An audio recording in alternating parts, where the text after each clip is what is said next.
Was it difficult for you to adapt to life in Beijing at the beginning? Yeah, it was. It was, It right? was. Even for me, it was. It was really difficult, to be honest. First of all, my country doesn't have like 4 seasons. Ah, okay. It's what, like rainy? Raining and sunny. Dry. Yeah, I mean, raining and dry. So Same as Costa Rica. same as your country, right? Yeah. So coming to China, I had to adapt with the coldness. and when I came to China, I was in September, like studying here in China. So it was really cold, I remember. But then you have to adapt with the weather, buying some coats, the winter boots and all that. So adaptation was inevitable. And also I had to adapt about food.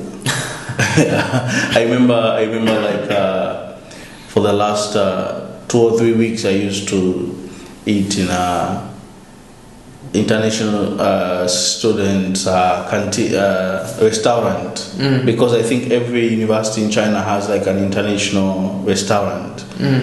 It's a little bit expensive, and because you're a foreigner, you don't feel like you're spending much, because it was usually, I remember, like it was 30 kwai or 30 kwai to 50 kwai per meal.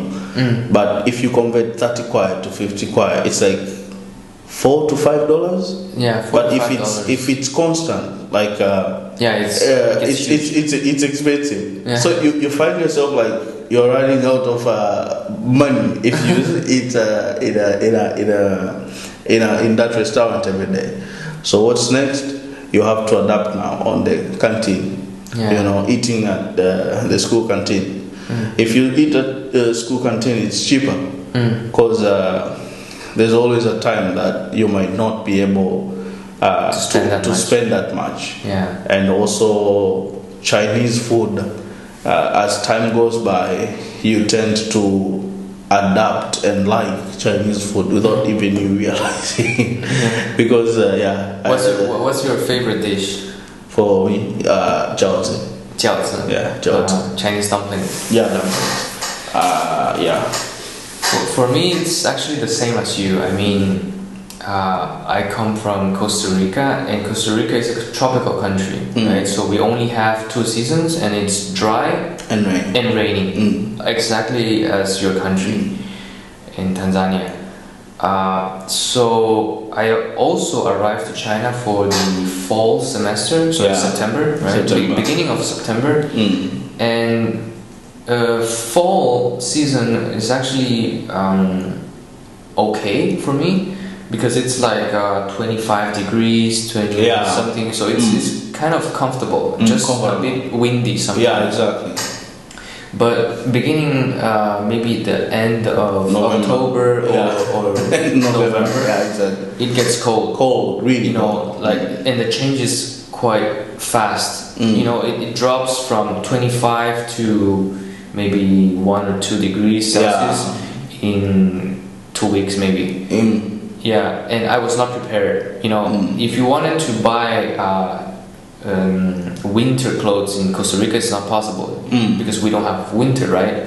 So we had 2 weeks to quickly go to any shopping centers or whatever place we had nearby to buy the winter clothes and the winter boots and all that, right? And it's actually kind of a little bit expensive if you do shopping during that time. Yeah. I had the luck of having a place called the Golden Towers in 𝗪𝗪𝗁. In 𝗪𝗪𝗁. So it's kind of a cheap place to go shopping for students. So you can find anything there, from electronics to clothing to stuff like that. And also the food is also something that I wouldn't say I had trouble adapting, but I needed time to adjust. Because I have been growing. I'm from a Chinese family, so I've been eating Cantonese food all my life. But Beijing, they like to eat spicy. Oh yeah. And oily. Oily and spicy.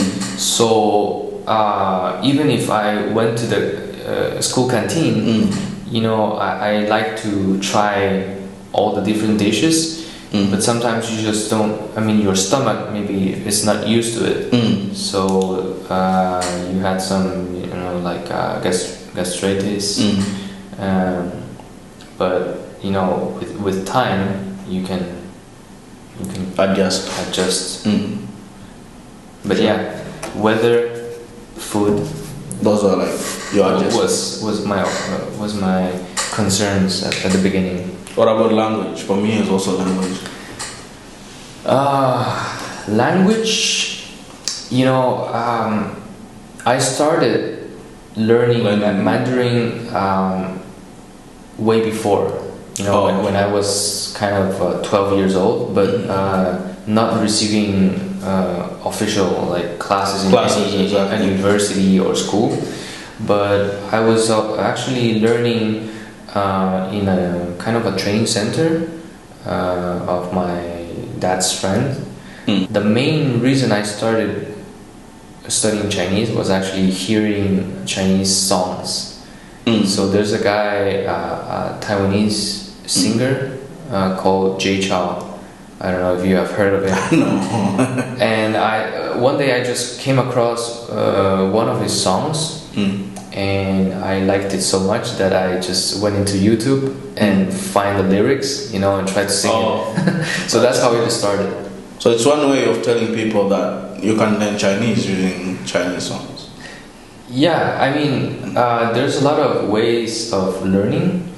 Different people have different learning methods, right? Yeah, exactly. Some people learn by hearing, some people learn by looking. Right?